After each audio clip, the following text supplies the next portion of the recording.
Doorashada Soomaaliya ayaa marar badan dib u dhacday sababo la xiriira khilaaf siyaasadeed weli ka jira dalka, waxaana fashil ku yimid jadwalkii u dambeeyay oo ahaa in doorashada lagu soo gabagabeeyo 15 Maarso.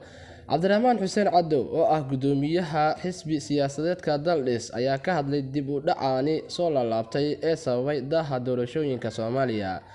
Guddoomiyaha oo u warramay telefishinka Universal ayaa shaaca ka qaaday in doorashada socoto ay tahay tii ugu xumeyd laga soo bilaabo ilaa 1969, wuxuuna tilmaamay in xildhibaanada hadda soo baxay ay yihiin kuwa ugu kalsoonida xumaa. Cadow ayaa yidhi doorashadani tii abid ugu xumeyd waayay oo mid dadban ha noqoto ama mid hal iyo odayba ha ahaatee.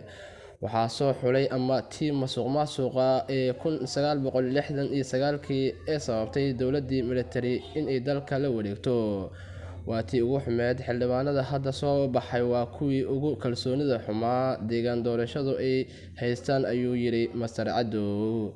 Sidoo kale wuxuu shaaciyay in doorashada laga baran karo cashar si looga baaqsado dib u dhaca doorashooyinka imaan doona, isaga oo ku taliyay in dowladda soo socota ay ka shaqeyso in la dhiso maxkamad dastuuri ah oo dalka ay ka saarto doorashada ku-meel gaarka ah.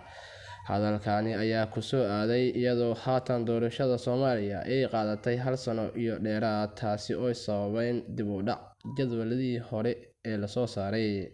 Maxamed Muxudiin Abuukar, Maxamed Toxob, Jowhar TV, Muqdisho. Like iyo follow aad tiraahdo ama aad subscribe saarato barta YouTube-ka aynu ku leenahay Jowhar